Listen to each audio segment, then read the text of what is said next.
Complex variable different integration में हमने Cauchy integral formula आपको लास्ट वीडियो में एक्सप्लेन किया है। तो इसका हम क्वेश्चन करा रहे हैं जैसे क्वेश्चन एग्जाम्स में आते हैं। दो क्वेश्चन उठाए हैं। पहला क्वेश्चन है कि इवैल्यूएट करना है, स्टेटमेंट सब लोग को समझ में आ रहा होगा। एफ जेड एनालिटिक है और जेड बराबर है इनसाइड है, तो अगर टोटली दिमाग लगाओ तो ये पूरा फंक्शन एनालिटिक किस पॉइंट पे नहीं है, जेड बराबर है, जिस पॉइंट पे नहीं होता उसी पे वैल्यू होती है 2 पाई मल्टीप्लाई। ओके, जो हमने अपनी लास्ट वीडियो में आपको प्रूफ भी करा दिया है। ठीक है, तो क्वेश्चन देखते हैं, इवैल्यूएट दिस। अगर हम कॉची इंटीग्रल फॉर्मूला सोचें तो हमें सबसे पहले इसमें सोचना होगा इसमें एफ जेड क्या है। यहाँ से हमको दिख रहा है कि एफ जेड हमारा क्या है, जो कि एनालिटिक होता है, ऑलरेडी बता चुके हैं, एवरीवेयर होता है क्योंकि पॉलिनोमियल है। पॉलिनोमियल और ट्रिग्नोमेट्रिक फंक्शन हमेशा कंटिन्यूअस होते हैं, हमेशा आपके एनालिटिक होते हैं। ओके, तो पहली चीज तो सॉल्व हो गई, स्टेटमेंट क्या, एफ जेड एनालिटिक हो गया। ठीक, यहाँ पे सी क्या है, सी एक सर्किल है, ये बहुत प्रायः यूज किया गया है कि ये ऐसा सर्किल होता है। ठीक है, इसकी 2 रेडियस है, कोई दिक्कत की बात नहीं। ठीक है, अब देखिए ये जो नीचे का पॉइंट है, कंपेयर कराइए, यहाँ पे a की वैल्यू क्या दिख रही है, z + 1 बराबर 0, मतलब z बराबर -1, z बराबर -1 इनसाइड, यस और नो।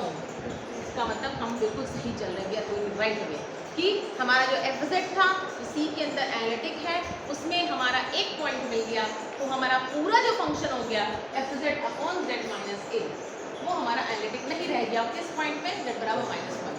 तो उसका एक फॉर्मूला होता है जो कि क्या है, कंपेयर कराएं। तो अगर आप इसको कंपेयर कराते हैं e की power -z, z + 1 dz = 2 pi f a। अब a की वैल्यू कितनी है, -, यहाँ पे एफ जेड कितना है, कोई दिक्कत तो नहीं, यही तो करना है आपको, तो कुछ नहीं करना है आपको पता है एफ जेड क्या है, तो आपको f -1 निकाल देना है।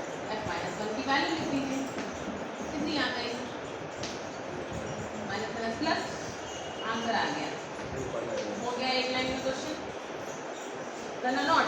ठीक, नेक्स्ट क्वेश्चन देखिएगा, use Cauchy integral formula to find this. अब यहाँ पे देखिए ऊपर हमारा एफ जेड दिख रहा है, यहाँ पे एफ जेड क्या है, sin πz², जो कि हमारा क्या है, एनालिटिक। हमें आपको अभी बताया था ट्रिग्नोमेट्रिक फंक्शन एंड अलजेब्रिक तो आम बनकर के एनालिटिक होते हैं। ठीक है, रैशनल में देखना, ये हमारा एनालिटिक हो गया। अब एनालिटिक होने के बाद में किस रीजन के अंदर, हर रीजन के अंदर, यहाँ पे रीजन क्या है, z बराबर 3। ठीक है, अब ये जो 2 पॉइंट है, ये क्या पॉइंट है, z बराबर 1 और 2, ये बाय द वे 1 और 2 दोनों कहाँ है, इनसाइड, दोनों इनसाइड है। अब एक नहीं 2 पॉइंट है, इसकी थ्योरम हमने पढ़ी नहीं, अब हमें दिक्कत हो रही, दिक्कत कोई नहीं हो रही, हमने मल्टीपल कनेक्टेड की थ्योरम पढ़ी थी ना, कि अगर 2 पॉइंट इनसाइड होते हैं तो इसकी वैल्यू अगर याद हो आपको तो CFZ dz = C1 + C2।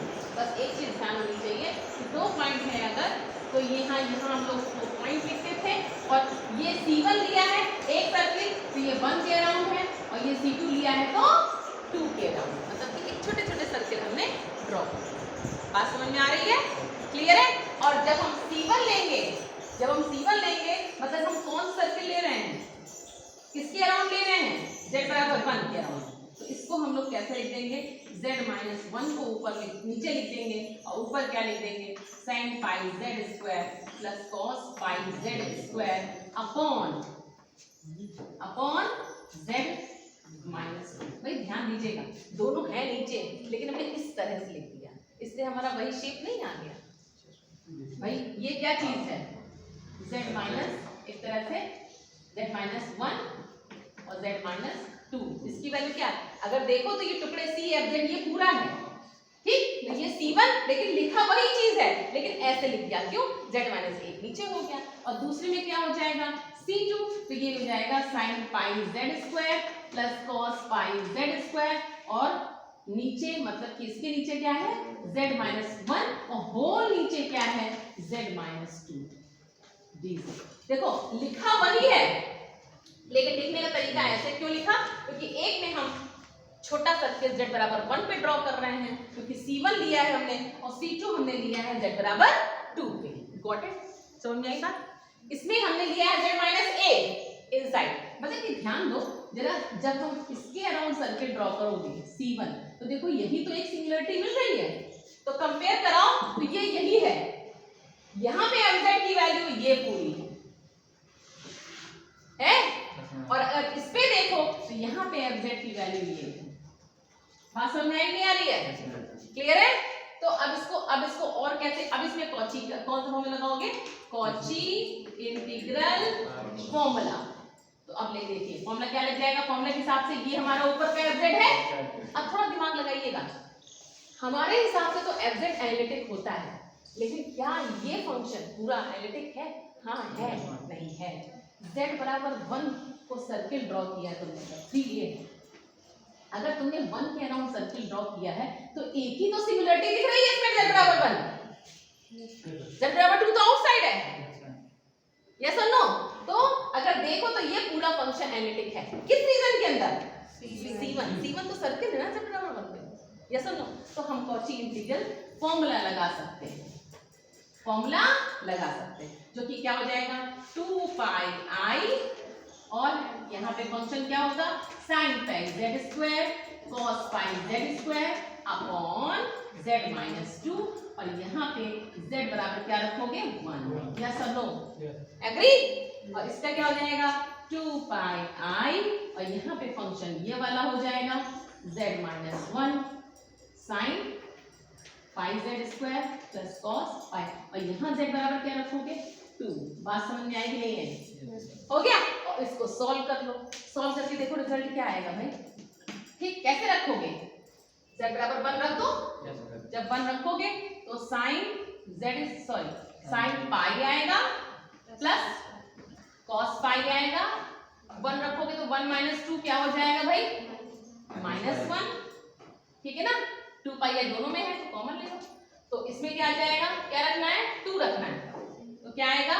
sin 2 pi plus cos 2 पाई, और नीचे क्या आएगा? 2 माइनस 1 पाई।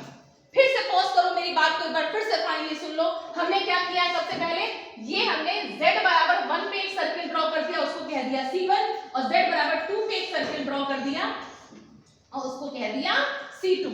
जब C1 C2 के हमने 2 टुकड़े कर दिए तो हमें थ्योरम पता है मल्टीपल कनेक्टेड की, क्या कि CFZ DZ is what C1 plus C2 होता है। लगा दिया? अब इसमें हमने कौची इंटीग्रल फॉर्मूला लगाया। कैसे? जब C1 सर्किल है तो C1 सर्किल के अंदर सिर्फ एक पॉइंट है z बराबर 1, उसके दूसरा जो पॉइंट है वो आउटसाइड है, जो आउटसाइड होता है उसको ऊपर गिन लेते हैं, तो हमारा एनालिटिक हो गया ना। तो ये फंक्शन के ऊपर चला गया है वही भाई। देखिए दोनों में डिनोमिनेटर तो यही आएगा ना, लेकिन हम उसको ऊपर खींच लिया। क्यों? z बराबर 2 तो आउटसाइड है, जब वो आउटसाइड हो गया तो वो तो एनालिटिक हो गया। तो कौची इंटीग्रल फॉर्मूला क्या कहता है? अगर ऊपर की चीज एनालिटिक है तो 2 पाई i इनटू fa होता है। What it? a पॉइंट क्या है? z बराबर 1।